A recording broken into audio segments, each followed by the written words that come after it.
Ermor is just about on his last legs here. Those legs are very big. He's got a really big pile of crap on his capital. He did do a magic phase casting of Call of the Winds, which did come very close to failing. And I'll show you why right here. Helheim and quite a few other nations get Van Heerses as province defense commanders. These are among the best province defense commanders in the game because they can bless themselves, and nations that usually have them tend to take decent blesses. And they also have a path in air magic so they can buff themselves too. Essentially, they're mini thugs, which makes it ever so slightly more difficult to raid provinces of nations they have them, and this is, I think, a pretty good example of it. So these birds come around and they actually knock this Van Heerse right into his undying hit points. So you could see that this was close, but the key thing here is that this thing blessed itself, got that undying and all of these stats, and in this version of the battle was able to power through these birds pretty much by itself. But that's not how things went originally. The Van Heerse was killed by the Alpha Strike and the birds, but they did get pretty close to routing there. There's actually a pretty hefty amount of province defense here that Vanheim raided. Got a Van Jarl with a Dancing Trident, adds another attack, and Burning Pearl, which increases attack skill, a little bit of fire resistance. And this one has a Hell-Hearing Bodyguard who's missing an arm, so no shield, but he's still holding on to his lance underneath his arm. But yeah, there's like a 20 province defense here. It's quite a bit. His Van Jarl's casting Air Shield, Mist Form, Blessing, Holy Avenger, and then is moving in. I generally prefer flight attack rear commands when raiding PD with these so that this doesn't happen. It's a little risky. Picked up a Never Healing Wound in that battle, but managed to push through in the end. Hellhurting wasn't so lucky though. Hermor tried to break out of the lid here on this fort in case it was just a scout sitting on top of it, but I think Helheim moved all this stuff in the last turn. See how tough this auger really is.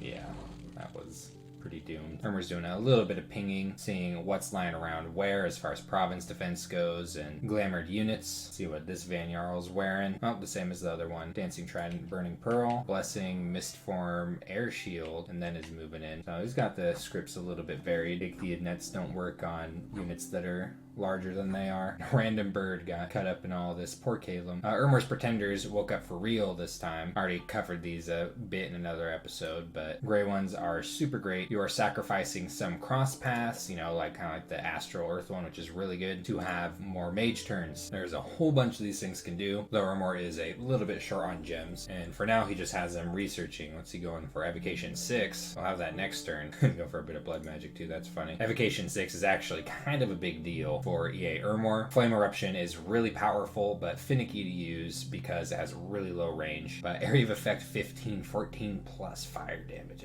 Oh my gosh. Doesn't even cost that much fatigue, so it's fairly spammable too. It's just that range makes it pretty challenging to use effectively. There are worse things to cast than Astral Fires. Pretty high range, decent AoE. The damage isn't that high.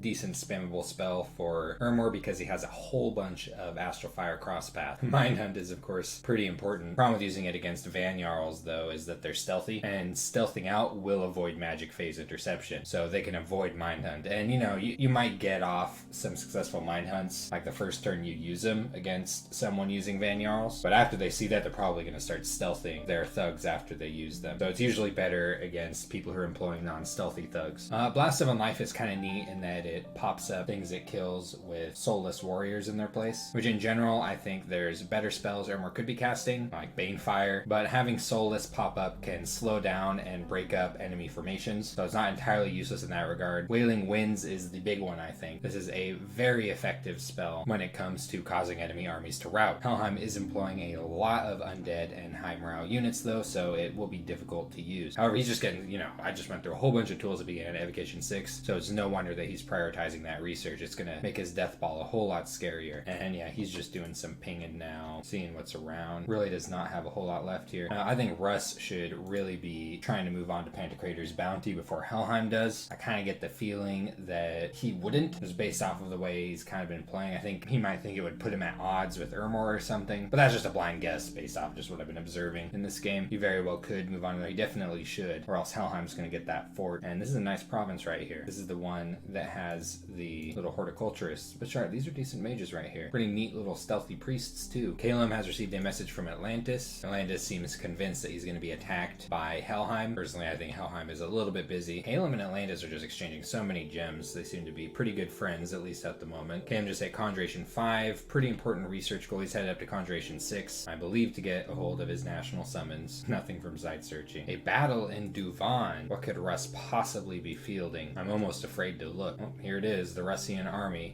ran right away. No leadership. Just came in here, chased a dog into the woods. These brave warriors. Calum's casting Raven Feast on his capital. Actually completely forgot about this spell. It is a way to turn air gems into death gems, and it is dependent on the number of unburied corpses in a province. I can see he's got about 56 of them on his capital, probably from that troll battle or that big pig running around. Man, you need death mages to know about the number of corpses that are in a province, as he doesn't have that many running around. Not sure what he'll get out of 56 corpses. I'm guessing about 2 or 3 death gems. I suppose we'll find out in the next turn. Might be in preparation for hitting Conjuration 6, where he's going to get Call Yada. Gosh, look at all those fire gems. Overall, there's really not a whole lot to comment on with Calum's turn. He's mostly just site searching and researching right now. Helheim just hit level 4 in Conjuration, doing a little quick side route to pick up that Mind Burn, and then it's going right back to his Conjuration research. He's twice burning another Hangedrot. Someone was saying in the comments in the last episode that supposedly now with the new twice burn changes, it actually does only cost 10 death gems to twice burn a mounted unit that would otherwise be size 2 if it wasn't on the horsey. So pretty nice, and I guess it makes sense that the twice burning wouldn't come into play on the horse itself, wouldn't be factored into the size estimate for the spell. Oh, so I guess this battle did actually happen. I figured this was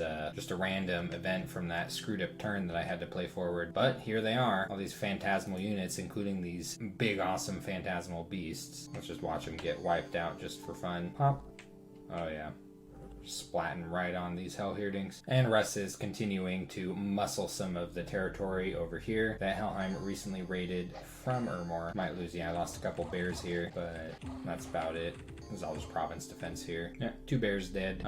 3 new heroes this turn. Let's check out their abilities. This one picked up Reinvigoration, kind of wasted on a Death 1 mage, but better than nothing. This one picked up some Natural Protection that will increase with its experience, and this is a nice one. This one picked up Heroic Quickness. So its combat speed is getting ridiculous. Compare this to a regular Van Jarl. Look at that, 26 versus 39. Yeah, he's not taking any more chances with these Hangedrots. He's already lost enough of them. Probably spurning them as they come out the gate. And I think what's going on in this province is a little bit terrifying compared to what a lot of the other players are doing at this stage in the game. Lots of construction and summoning. Sending another Van Jarl out. This one's got a bird on him. This one's pretty funny. Does a few attacks of bludgeoning damage against usually someone's head. Look at all these attacks now. Crazy. These are a little bit pricey though. I like the Dancing Shields, usually, which costs the same. Has a 50% chance of blocking attacks, including, yeah, spells, which is really nice. Unless they're armor negating. So, you know, there's a bit of a issue with it, especially if your opponent starts taking into account that you're using these. He's just got this mage going on a big old fire helmet, fireplate factory, and these things are super nice. Big morale bonus, a lot of protection, some fire resistance, dark vision. I don't know if he has any fireplates lying around yet. Oh, look at that nice organization in his treasury. Who's raiding down here? Oh,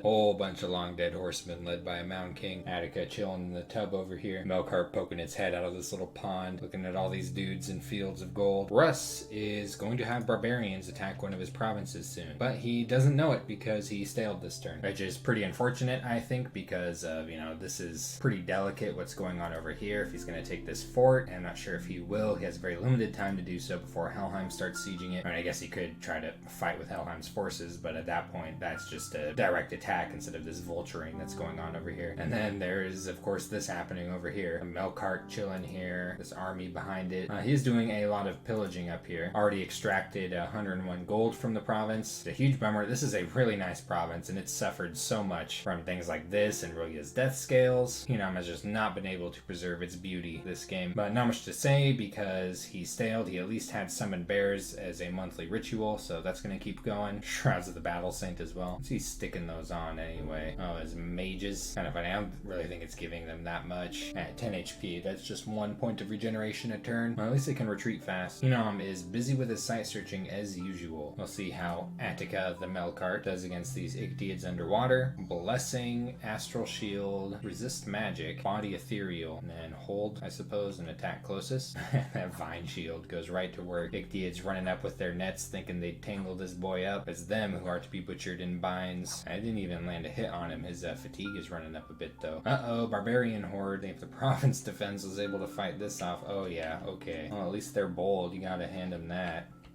Right into that. No, bro, you're supposed to last stand with your buddies. No, little chore he's got to take care of there at some point. Ooh, that is nice. Telling ya, luck gets talked a lot of shit. It's a really good scale if you can afford it. It's a very good scale to dump too, and that's why I think there's so much controversy surrounding it. But nations that don't necessarily need to take a big bless or an awake expander or anything like that, well, yeah, go for it. You know, it's been getting tons of good events like this all game. Halberd of Might, that's not something I recognize off the top of my head. That's pretty sweet, actually. Increases strength. Too bad it's a two-hander. I can't really think of a situation where I'd want to use this. Maybe that's why I don't recognize it. Undead and demonic troops in Assyrian are being struck by holy fire. Yeah, he walked right into it. Doesn't seem to be doing much to him, though. Maybe he lost a long dead here. There's 29. It's a little suspicious. I don't see any damage done to any of these. See, with Gnome Lore, he found a deep crevasse, some earth gems.